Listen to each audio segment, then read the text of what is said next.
Assalamu alaikum and a very warm welcome. My name is Yusra Rasool and you're watching RadioLUMS. This is our second episode in collaboration with CodeNinja, and today we're diving deep into the world of STEM, fueling innovation and IT growth within Pakistan. Today we have Ahsan Jamil, Managing Partner and founder of Sai Venture Capital. Sai is a technology investment fund that is committed to investing in and growing local companies in Pakistan.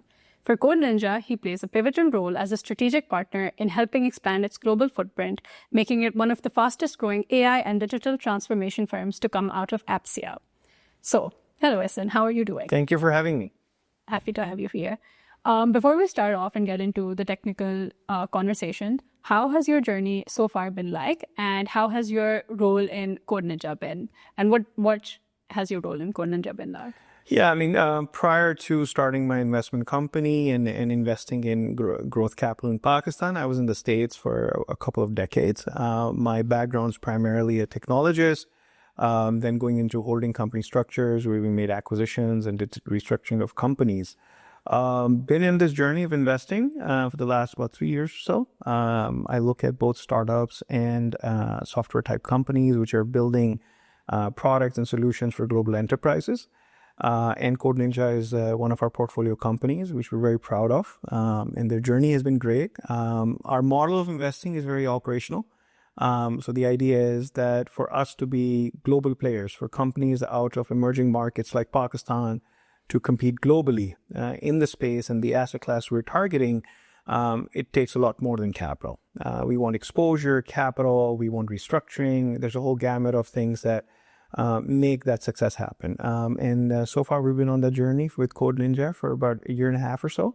And it's been a wonderful experience seeing Mukhtar, Umar, Adil, and the rest of the leadership and the rest of the organization have such a positive, taking such positive strides of evolving themselves, and then that resulting in client gains, reputational growth. It's been a very nice journey so far. Yeah, I think let's start from the basic here, and let's focus on Pakistan and how जो STEM graduates हैं, what position they play in this, because I think उनका बहुत एक बड़ा role है in all of this. And Pakistan is currently producing 500,000 STEM graduates annually, which is a very, very large number. लेकिन जो एक successful STEM education होती है, what does that look like, and what are the key factors to determine that, especially for a country like Pakistan, which is trying to make a breakthrough in the IT sector? So what does that look like? And also another follow-up question that I would like to ask you is how can we make STEM education more industry aligned, ताकि जो fresh graduates हैं that are coming out of this area, how are they more well prepared for this? So I'll answer the second question first, because we're actively working on that with different institutions within Pakistan on how to align industrial need with the talent that's coming out. Because in our basic analysis of how curriculums are developed and executed, there's a massive gap. And even when that gap is addressed, it's addressed in a very non-foundational manner. And what I mean by that is that we have, students coming out of universities, good schools, who are being taught to do certain things, but not enough time is being spent on design thinking with them. And that we are seeing as a massive problem. And if you tie it to your first question, we have 500,000 people or so coming out of STEM programs. Why is it that is not having a direct impact on our GDP, right? So STEM is a very foundationally necessary thing across the world because it touches technology, engineering, mathematics. These are foundations for all types of industries and growth. So I think that the devil's in the details, which is, what are you teaching in STEM? And it constantly changes. So STEM programs back in 2010 were very different to what they're in 2025. The concept and the macro subjects are the same because they're foundational, but what's in it changes. And I feel like in Pakistan, specifically on the basic studies we've done, is that we're still behind, right? We're not teaching the things within STEM that need to be taught for these students to come out and add value fairly immediately. And one of the key things in that is design thinking. If you apply that to our portfolio of companies, we spend most amount of time redesigning solution architecture thinking, because that's where design comes in. And it is so important now with the age of AI coming into foray that that thing is given extra emphasis. How do you design things? How do you think about things? Because you're not going to need engineering knowledge for the basic mundane tasks going forward. In the next 2 to 3 years, those things are all going to be fairly automated. There'll be products for consumers to use, products for companies to use, where the basic stuff will not require humans, which means that people who are focusing on basic skills that they can multiply and earn an income from or build a business around, they'll be much less. Yeah. I think Pakistan mein one thing that I've noticed is that we have a very herd mindset. So it's more like jo trend mein aayega na, everyone's going to start following that. So we saw that a few years ago with like the entire, I mean, doctors are chalo like a universal and thing that's going to happen all the time. But you'll see this trend where everyone's becoming a doctor. You'll see this trend where everyone's becoming a CS graduate. But they're doing it just because ke, acha job market achhi hai, we have better job prospects. But what is one thing that you think on a personal level, ठीक है, अगर STEM education in Pakistan की हम बात करें and universities need to focus on, designing and all of that stuff, problem solving skills. But what is one thing that individual students can do on their own to make sure that they excel when they are applying for jobs and they stand out in that sector? So I think being less task oriented and being more foundational analysis focused. And what foundational analysis does is, so students, when they're coming out, there's a limited vantage point, right? And they're thinking about, whether I'm going to be an entrepreneur or whether I'm going to add value in an organization. They have very immediate goals in front of them. And those are important. You can't discount them. But it is a very disproportionate focus on that versus foundational thinking, analytical thinking. Those things are slower. Those are very iterative. And students need to spend a lot more time in that space so that they are marinating themselves to be ready for a world where basic task skills will not be required of them. Deeper thinking will be required of them. Leadership will be required of them. Things that are harder to come by. That maybe in my time when I was a younger associate, you spend 8-10 years, get the basic skills, you're adding value by at least executing the things and then you get the opportunity to be a strategic thought leader. That cycle is not going to be that long because basic skills are not required of humans in the next 4 or 5 years. They'll be gone. So students should really spend a lot of time on foundational thinking. Our curriculums in schools need to be relooked at in universities. By schools, I mean universities and high school. They need to be relooked at a very, very basic level. We absolutely should have a singular focus on design thinking. Whatever you're working on. You could be a technopreneur, you could be in technology in an MNC, you could be having your own brick and mortar business. Design thinking focus is an absolute necessity. And that's what actually, having 250 odd million people, the difference between being a burden versus being a value contributor is actually that. If you turn your education around, then you've got this massive block of people adding value, and value compared to global levels, and then the tide just turns.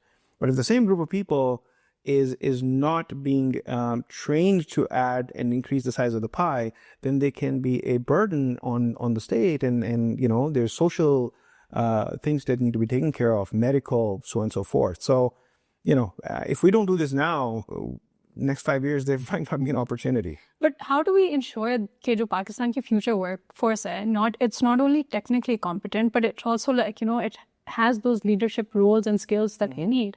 Because abhi right now, I feel like the issue that we have with majority of the universities in Pakistan is they're so focused on rote learning. They're so focused on just making sure that everyone gets good GPAs, that they're not focusing on networking skills. They're not focusing on other skills, like you said, design skills that the students actually need. And then what ends up happening is कि एक अगर for example university है, वहाँ से 300 बच्चा graduate हो रहा है, तो वो 300 में कुछ इतना different है नहीं that they stand out, right? They're all 300 of them are graduating. So how do we ensure that, we can tackle that situation? Apart from I understand you're saying the design situation, but on a more surface level conversation for the normal person that has very basic resources and skills available to them, how do they adapt? Yeah, I think the KPIs that universities have for themselves for success, they need to be redone, because that's what will trickle down into curriculums and teaching methods and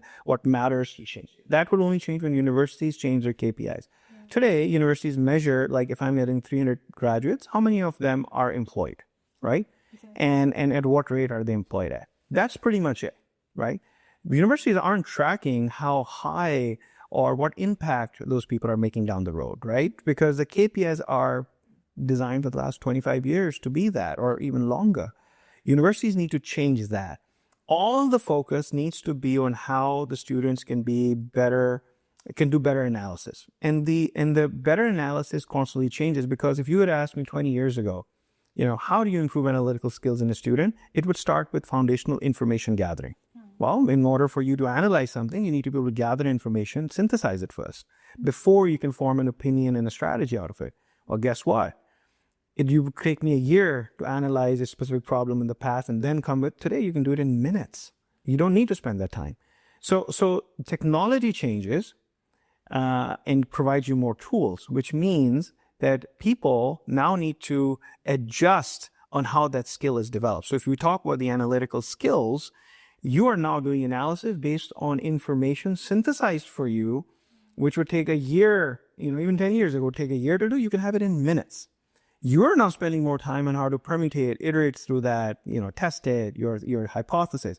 So curriculums need to change, understanding these tools are available, and really honing on analytical skills. Because what happens is, as you progress from students to professionals or entrepreneurs and you move up, you realize that the real value you have for anyone is the ability to increase the size of the pie, right? Strategic acumen to do that. Whatever field you're in, could be your own career, could be you running a company.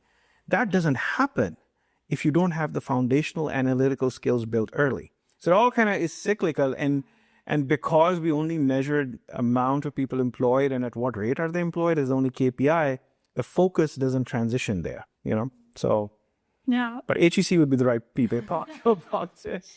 I think moving on to the role of startups, because startups is a very thriving, again, situation in Pakistan. And they're driving digital transformation across industries as well. Lekin, apart from job creation, Pakistan mein jo tech startups hain, how are they contributing to the development of IT infrastructure and also fostering homegrown innovation? Massively so. And when I say startups, I categorize both different types. So usually startups are categorized as product companies, but in Pakistan, majority of the tech companies, whether they're doing products or they're doing services or B2B services, they're young. We only have a handful of companies that have scaled, if anything, and very few at a global level. You can count them on your fingers. Startups have a pivotal role to play because they are basically dealing on white canvas situations and increasing the size of the pie, right? So they come in and they say, I'm going to solve a problem. I'm going to create value, right?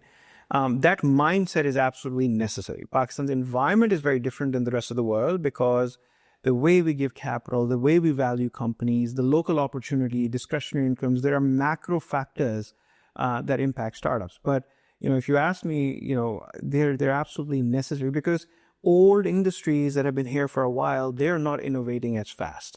And without an innovative ecosystem, we're not making global impact. So startups or young tech companies or tech-focused companies are the ones who are going to bring about that change. And I think the more of them that are here, that means more students in universities focus on this space.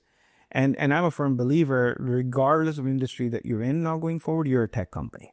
So whether you're a retailer or you are whoever, you are a tech company. So the more technologists that will come out of this space, more startups will boom. They will have demand for people. University will focus on that. That makes the ecosystem much, much better. Yeah. And also, obviously, startup culture को या industry को thrive करने के लिए, it's very important that other sectors also play a very huge role in all of this, right? Mm-hmm. So what initiatives, whether they're from investors, governments, or even corporate entities, what initiatives do you believe will help create that sort of supportive environment for these startups to thrive in Pakistan? Yeah. So there's a supportive environment and there's a supportive ecosystem. The supportive ecosystem, it's a chicken and egg problem, right? So we need lawyers, we need incubation centers, we need, a whole bunch of support ecosystem in the private sector. That only starts to spawn and get mature when you have some demand, right? And so like people like myself and Sai, when we invest, now we need more lawyers. We're doing more contracts. We're doing mergers. We're doing partnerships. We need more, legal support. Now there are only a handful. If there are 5 of us, we would need 50 of them, right? Now, when that happens, people grow. So that's a little bit of a, journey. On the government side, they are very focused on supporting the tech ecosystem. I think that intention I've seen over the last 4 or 5 years since I've been engaged in Pakistan, that everybody, unanimously wants to support that. They want to support technology, the birth of new firms, exports. These are pretty sort of bipartisan topics here. Now, in order for that to happen, Sai, myself, and other investors, we've been actively talking to SECP, FPR, and the agencies. And we, at least the people we talk to at the top of the agency, they're very supportive of that. But that culture within those institutions to actually be supportive, be proactive in suggesting changes, that's still taking time, Yeah, we can get our way through when things need to move, when it's the right thing to do. We can talk to the right people and say this needs to happen. But the overall ecosystem, that entire department, right? The evolution in that is still slow, in my opinion. We're in a race, since 2020, 2021, when technology took a tectonic shift and AI is the new focus. The world is in a race to capture this multi-trillion pie. So it would be extremely helpful if, the government agencies are actively looking at solving things, and they are. It's just at the top, I find the solution-oriented mindset much more on the top than I find within institutions, so that our teams can work with them and move things fast. I think that's where I find most of the pain points. Yeah. And also, Pakistan, it's becoming a very attractive hub for enterprise-level digital transformation, right? So, cost efficiency के अलावा जो की factors, वो क्या की factors हैं जो पाकिस्तान को वो एक अट्रैक्टिव हब बना रहे हैं, एंड ऑल्सो जो how can the country further develop its IT infrastructure to support this growth of its. So price point usually, even for our portfolio of companies, is the last thing we talk about, right? It only matters when you're adding value, at least at global parity. So we have a few advantages for us. So I'm sure you're familiar, we have a white canvas type situation. We don't have IT companies employing 100,000 people that have to transform the entire organization to work in the world of AI. We have younger companies, right? It is much easier to take 1,000 or 2,000 person company and transition them to being a modern technology, company versus a 100,000 person company. So we have that advantage. Where we do lack, as I said earlier, is that we need to get away from task-oriented, let's have a herd mentality, to actually saying and having an honest conversations with ourselves to say, what does global value look like? Mm-hmm. Let's ask that question. What does global value look like? So if, for example, CodeNinja is working with an organization in Saudi Arabia, they're not hiding from the fact that what is the true definition of global value? And then we look inwards and say, can we provide that value? Can we compete with other competitors who want to go after the same value prop? It's about honest conversations. And if we lack in it, we'll find out and we'll fix and we'll try again, right? In a similar situation. But in a lot of cases, at least with the organizations now, they are not failing that. They're succeeding.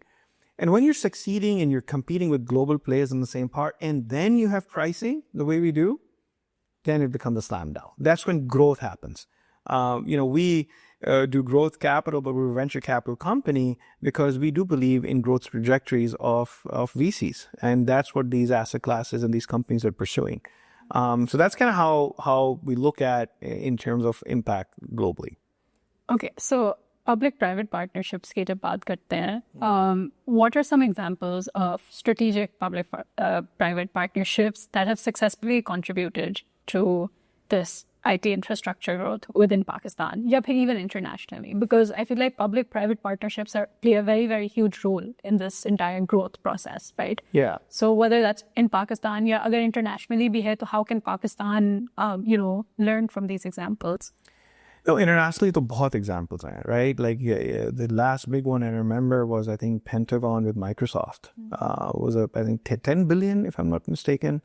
But it was a multi-billion-dollar contract. So the public sector, obviously, they don't innovate at the speed as the private sector, right? So they do need that. Public-private partnerships, or even large enterprises in Pakistan doing partnerships or work with good tech companies within Pakistan is something that's not happened. So if you went and heard me about 3 years ago, like people asked me some questions of like, what are the biggest pain points? To my surprise, large enterprises within Pakistan, non-tech companies, had very little work done to innovate in partnership and collaboration with good tech companies in Pakistan. That was a big surprise to me. Because if that would have happened a few years ago, amongst other things, what that does is it trains the ecosystem to move up. They're not totally dependent on the export side. They learn skills even locally. So if you have an industry locally who wants to be more technology-infused company, they would not just hire people and do it themselves. They need to partner with someone to get that going at least, right? That completely lacked over here. So public-private partnerships are very weak, in my opinion, in Pakistan. I think if the government or different areas within the public sector decided to innovate at a faster rate, they would be hugely beneficial. I know CodeNinja did something with the KP government recently. It was a public-private contract where they helped them out. These types of initiatives should happen. Obviously, it'll help the public sector, but it is also very beneficial for the private sector because they get to work in large ecosystems. Public sectors are complex, so they learn how to deal with complexity. They learn how to deal with relationships in a different way. So I think that initiative should be there. And again, the public sector would really benefit from things like transparency and authenticity and things that come in when you infuse technology. So it's a win-win. I think. But I think एक जो myth रहता है about like the public sector is that either things tend to slow down, or maybe there's just, as an outsider, let's say as an outsider that's not in the IT sector, a lot of the myths I have are around the fact that maybe, they have so much hold, the public sector has so much hold even during these public-private partnerships, that the private sector of that partnership is not able to make as much, progress or transform as much as they would want. And so is that a true myth, or is it just? No, that's actually the tip of the iceberg. It's actually worse. Because, the impact the private sector wants to make, it doesn't make it, but that loss of not making that impact is usually on the entity receiving the work. So that in this case, with the public sector. The tech company gets very frustrated because they want to spend their time doing better work, but they're not. But that's just the tip of the iceberg. I think the real challenge becomes that the public sector, especially in Pakistan, don't deal with the private sector as a private-to-private relationship. The private company can live with speed problem because there are approvals. Public sector deals with public capital, so their approval processes are slower. It's more bureaucratic, and a lot of these similarities when you work with global enterprises, as our companies do, who are making $1 billion plus in revenue, they're also not as fast because there are procurement departments, there are approvals, there are multiple directors. It's a matrixed world. You take that to the public sector, it's hyper that, right? So that one can live with. What's harder to live with are the things you said. A couple of things you said earlier was, what type of innovation are we working on, right? And is the dealing with the private company very bossy, or is it a true partnership? Because like our companies all work outside. If you went and asked the CEO of one of the companies, hey, would you rather have a contract here or outside? They'll all say outside, even if the revenue and the profits are the same, because the working mechanisms are much better. So I think the public sector does need to focus on infusing innovation in their organizations, and I think they also need to have a better modus operandi of working with the private sector. So that relationship is encouraging, right? Speed is one can live with, that's just part of dealing with big organizations. And I think living in Pakistan, we're all accustomed. It's sab kaam thoda slow to. Right. But how do you see Pakistan's role evolving in the international technology landscape? And also moving on to the CodeNinja conversation, how much of a role does CodeNinja have to play in on this? Well, obviously, I'm very, very bullish on Pakistan's role in the global landscape and technology. I think when you take the basic advantages we have, the natural advantages, and you couple that with the opportunity that's opening up, it's massive. I mean, as an example, I told you, the fact that the company sizes are small is such a huge advantage when providing value for global enterprises. So our companies focus on with global enterprises and how to provide them value, right? For us to infuse AI in our development life cycles is much, much faster than most of the other companies that are 100x bigger than us, The world has such a massive need right now with the tectonic shift in technology that it needs to be fulfilled. And Pakistan's advantages are price, number of people, right? English-speaking language, technology-focused country where universities are wanting to do better in that space. When you take that and you channel that towards the demand that we know is in the trillions in this next decade, in the next 8 years, we've estimated that to be multiple trillions, right? And you can read many reports that have that. So when you look at all of that, right, the place is very right for us to take advantage of. And CodeNinja, as an example of a company, I mean, you look at their own trajectory in the last 2 years when they have started, since we've been involved, it's been wonderful to see, the clients they're capturing, the relationships they're building, and most importantly, the type of work they're doing. If you go around the office and you can look around, every glass is a whiteboard. That means because people are thinking. The culture has changed. Yeah. And when that's happening, it is inevitable in a way that those results will come. It's a big opportunity for us. If we don't capture this, we will have missed another technology age that has, we've missed the last 2 or 3. So we'll miss another one, and that shouldn't be the case. Pakistan में बहुत ज़्यादा foreign investment भी आ रही है, right? So how can Pakistan, because एक time आता है जब जो foreign investment आती है, and there's a lot of it, right? Mm-hmm. But somewhere down the lane, the lines get blurred and we tend to lose focus of where that foreign investment needs to go to make sure that there's like a productive and a good outcome, right? Mm-hmm. So how can Pakistan ensure कि जो foreign investment आ रही है, वो translate करे into long-term growth for the IT sector over here? So I am contrarian in this. I am not a huge fan of foreign investment disproportionately coming in, right? So as an example, if you are raising an investment of $1 million, I would say if you have good, smart local investors who have the elements of what foreign investors bring to the table beyond capital, but on top of that, have the local information advantage on how to help companies navigate through challenges, that's a better combination.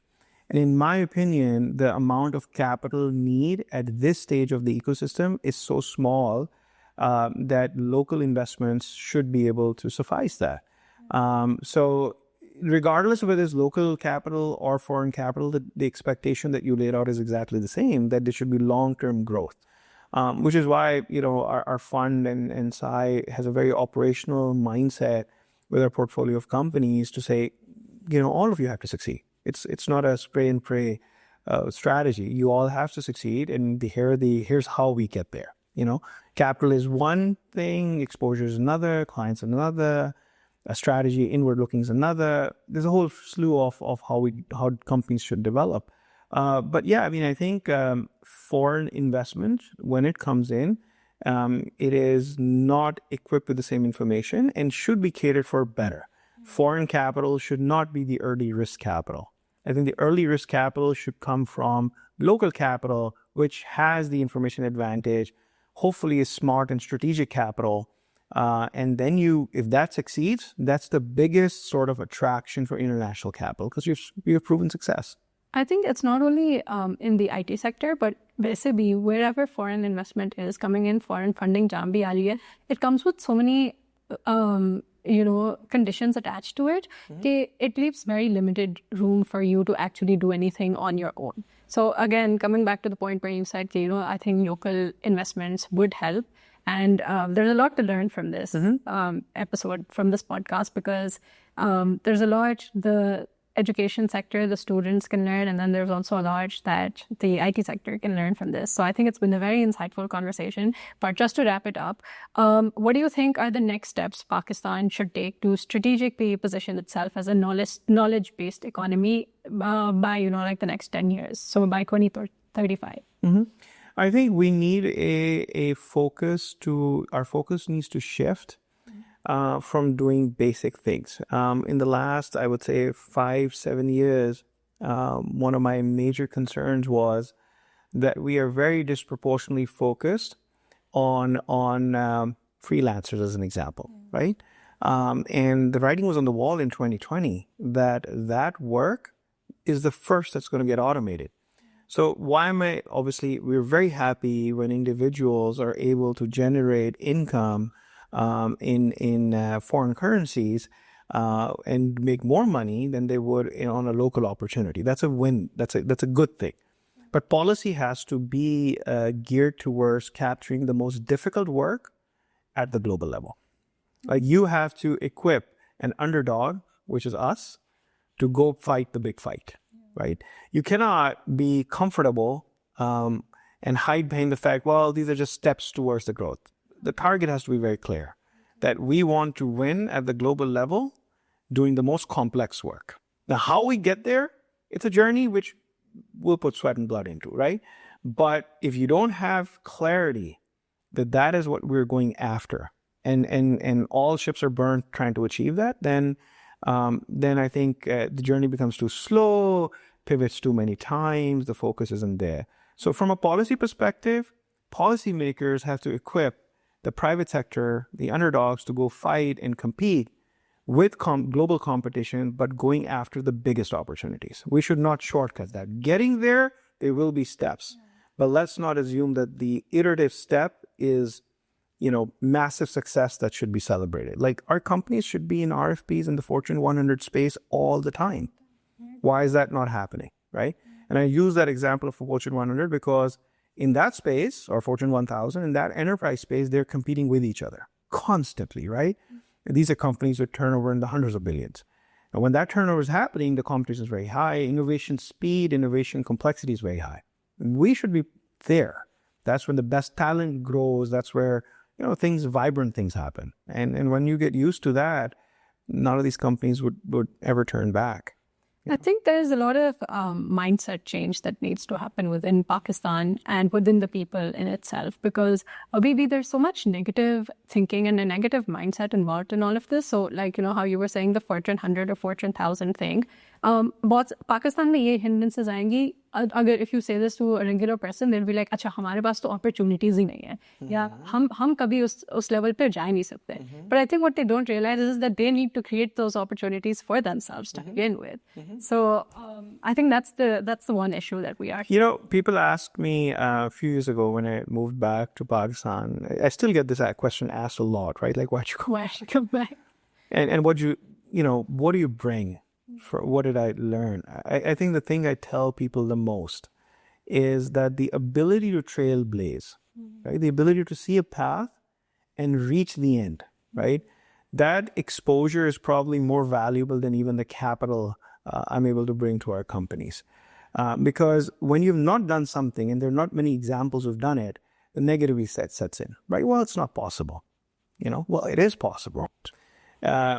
The Western world or the developed world, the thing to learn from them a lot, right, is one, the constant need for innovation. And I'll give more reference to the US because my experience is of that space. The constant need to innovate and the ability and the mindset to actually execute on that and come at the other end, scarred, but alive and successful, right? Once you do that a few times, then you don't get phased with problems. And I think our ecosystem generally has negativity because it's more about why things cannot happen.